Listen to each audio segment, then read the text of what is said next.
Good morning दोस्तों। कैसे हैं आप सभी लोग। दोस्तों आज जो है हम लोग जो है एक नया जो है चीज पढ़ रहे हैं, फिर से सिंथेसिस पढ़ रहे हैं। सिंथेसिस में सिंपल सेंटेंस के हमने इसके पहले दो वीडियो आपको दे दिया है।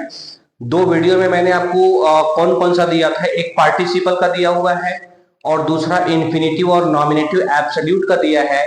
और तीसरा वीडियो जो आज दे रहे हैं दोस्तों वो जिरंड या नाउन के पूर्व प्रीपोजिशन का प्रयोग, और जो है एक और इसी में है नाउन या फ्रेज इन एपोजिशन का प्रयोग। इसी के बारे में दोस्तों हम डिस्कस करते हैं इसमें। दोस्तों डिस्कस करने से पहले आप सभी लोगों से अनुरोध है कि आप लोग वीडियो को अधिक से अधिक लाइक शेयर सब्सक्राइब करते रहिए और वीडियो जो है ऐसे ही हम देते रहेंगे। देखते हैं दोस्तों, समय न गवाते हुए देखते हैं। सबसे पहली चीज क्या है, सिंथेसिस का मतलब मैंने बताया था दोस्तों संश्लेषण। संश्लेषण में क्या होता है, कंबाइन द सेंटेंसेस, जिसमें कंबाइन मतलब सेंटेंस को कंबाइन कर दो, 2 3 4 5 जो भी सेंटेंस मिले सबको आपस में जोड़कर एक सेंटेंस बना दीजिए, वही हमारी क्या है, सिंथेसिस है। अब इस सिंथेसिस में हमको पढ़ना क्या है, जिरंड या नाउन के पूर्व प्रीपोजिशन का प्रयोग। दोस्तों नाउन तो सभी लोग जानते हैं कि noun is a naming word, जो नाम होता है वही नाउन है। चाहे किसी का भी नाम हो, किसी वस्तु का नाम हो, जानवर का नाम हो, आदमी का नाम हो, कोई भी नाम हो वो नाउन है। लेकिन जिरंड क्या होता है, जिरंड दोस्तों दो कामों में आता है, या तो सब्जेक्ट के फॉर्म में आता है या तो ऑब्जेक्ट के फॉर्म में आता है। और जिरंड बनता कैसे है, जिरंड बनाने के लिए हम लोग करते क्या है, हम लोग जो है वर्ब के फर्स्ट फॉर्म में आईएनजी लगा देते हैं, जिरंड बन जाता है। और जब भी उसका अर्थ निकालते हैं दोस्तों तो उसमें आईएनजी लगाने पर ना नी ने, हिंदी में जब उसका अर्थ निकालेंगे तो उसमें ना नी ने आएगा। मैं आपको बताऊंगा कि कैसे ये जिरंड कहां बना, क्या बना है। तो दोस्तों पढ़ते हैं। हम सबसे पहले चलते हैं इस एग्जांपल पे कि जिरंड या नाउन के पूर्व प्रीपोजिशन। दोस्तों प्रीपोजिशन, प्रीपोजिशन क्या है, preposition is a word which show the relation between noun and pronoun. हम पढ़ते हैं प्रीपोजिशन के बारे में। प्रीपोजिशन क्या होता है, इन, ऑन, अपॉन, एट, ऑफ, या फिर आफ्टर हो गया, विदाउट हो गया, बहुत से, बाई हो गया, बहुत से दोस्तों एग्जांपल इसके मिलेंगे आपको। तो दोस्तों कुछ एग्जांपल हम लेकर आए हैं, मुझे उम्मीद है कि इससे आपको कुछ क्लियर हो जाएगा डाउट। हमने लिखा है दोस्तों क्या कि I bought A watch, I paid ₹500 for this. मैंने एक घड़ी खरीदा और मैंने इसके लिए 500 रुपया दिया है। घड़ी में, घड़ी के लिए कितना रुपया दिया, 500। इसका मतलब हो गया दोस्तों दोनों को जब मिला देंगे तो मेरी घड़ी कितने की पड़ी, 500 की पड़ी। अर्थात मैंने घड़ी कितने में खरीदा, 500 रुपए में खरीदा। तो 500 रुपए में यहां पर जो 500 रुपए आपको दिखाई पड़ रहा है ये एक नाउन का फॉर्म है, इसको क्या बोलते हैं, नाउन। एक घड़ी भी इसमें नाउन है, वॉच, और 500 रुपया भी नाउन है। तो हमको दोस्तों इसी नाउन से पहले ही क्या करना है, प्रीपोजिशन लगाना है। हमने कहा ना कि 500 रुपए में आ गया, में का मतलब प्रीपोजिशन है, तो हमको प्रीपोजिशन इसी में मिल रहा है। तो दोस्तों जब भी पैसे की बात होती है प्रीपोजिशन के लिए तो उसमें हम किसका प्रयोग करते हैं, फॉर का प्रयोग कर देते हैं। ठीक है, जब भी पैसे की बात होती है दोस्तों तो हम लोग क्या लगाते हैं, फॉर का प्रयोग। माने हो गया क्या, आई बॉट ए वॉच तो पहले पहले हो जाएगा, फिर फॉर 500 रुपीज, मैंने कितने में वॉच खरीदा, 500 रुपए में खरीदा। पहला एग्जांपल दोस्तों क्लियर हो गया। नाउन के पहले यहां पे हमने प्रीपोजिशन का यूज कर दिया, बिकॉज फॉर इज ए क्या, फॉर हमारा क्या है दोस्तों, प्रीपोजिशन है, और 500 रुपया क्या है, ये नाउन है। नाउन से पहले प्रीपोजिशन लग गया, हमारा सेंटेंस बन गया, सिंपल सेंटेंस बन गया। पेपर में ये नहीं कहेगा कि इसको जिरंड में बनाइए या तो ये प्रीपोजिशन लगाइए। पेपर में बस केवल यही बोलता है कि हमको किस में चेंज करना है, सिंपल में चेंज करना है, कॉम्प्लेक्स में चेंज करना है, कंपाउंड में करना है। हमको दोस्तों नियम पता होगा तभी तो सिंपल में चेंज कर पाएंगे।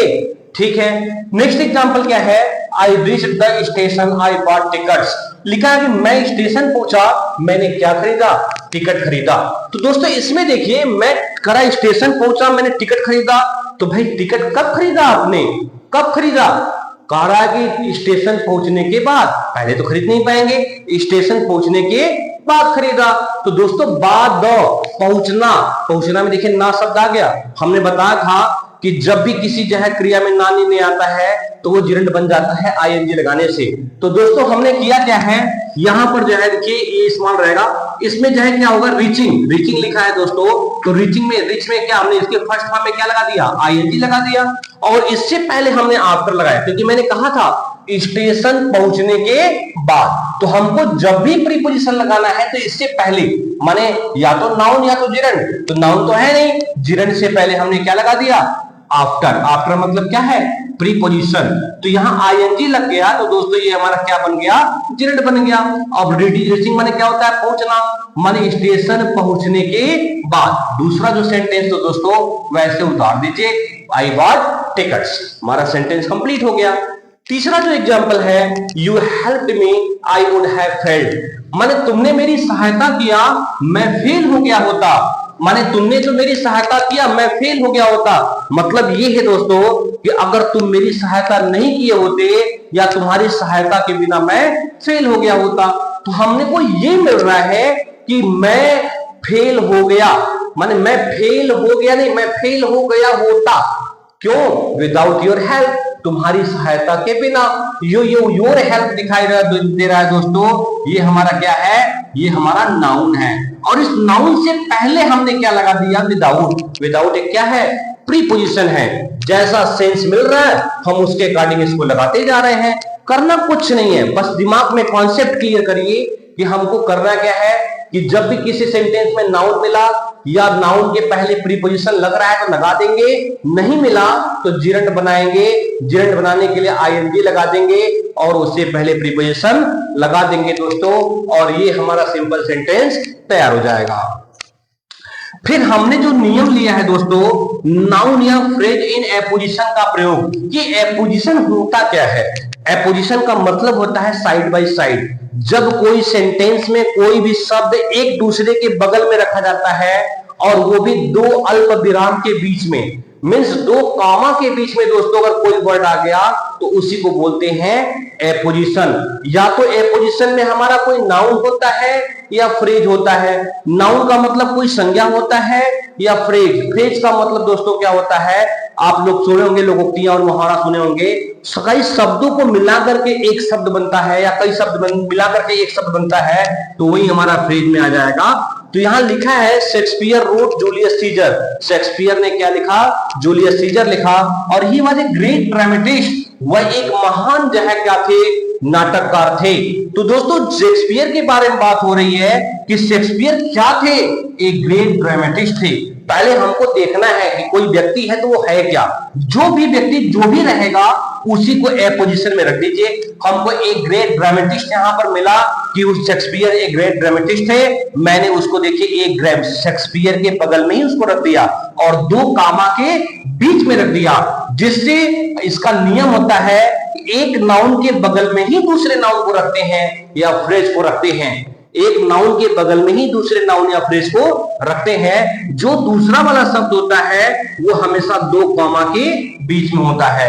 अब दोस्तों उसके बाद हमारा क्या बचा, रूट जूलियस सीजर, क्योंकि शेक्सपियर ने ही हमारा जूलियस सीजर लिखा या एक ग्रामेटिस्ट ने ही क्या किया है, जूलियस सीजर लिखा हुआ है। तो जो शब्द हमको एपोजिशन में मिलेगा उसी शब्द को क्या करेंगे हम, जो है ये पोजीशन का फॉर्म बना देंगे, मींस दो अल्प विराम के बीच में या दो कामा के बीच में पुट कर देंगे।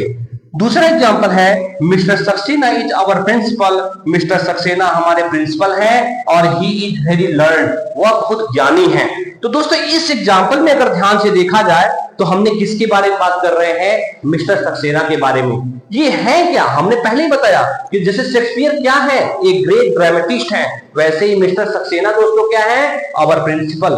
हमने आवर प्रिंसिपल को ही क्या कर दिया, यहाँ पे दो अल्प विराम के बीच में रख दिया, माने इसको दो गामा के बीच में रख दिया। हमारा यही शब्द क्या है, एपोजिशन है।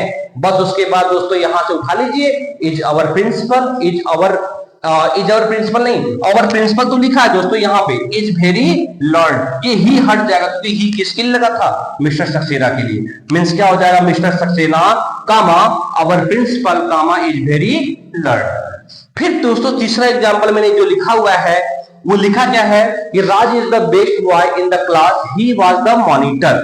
माने राज क्या है, कक्षा का सबसे अच्छा लड़का है और वह क्या है, मॉनिटर है, मॉनिटर था। अब दोस्तों इसमें थोड़ा सा देखिए राज के बारे में, राज क्या था, मॉनिटर था।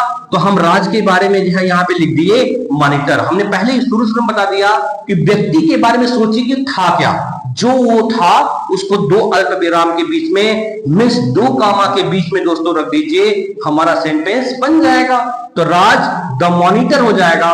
फिर उसके बाद चूज करिए क्या छोड़ा है, is the best boy in the class, क्योंकि राज ही हमारा कक्षा का सबसे अच्छा लड़का था या राज ही हमारे कक्षा का क्या है, मॉनिटर है। तो दोस्तों यही हमारा क्या है, नाउन या फ्रेज इन पोजीशन का प्रयोग है।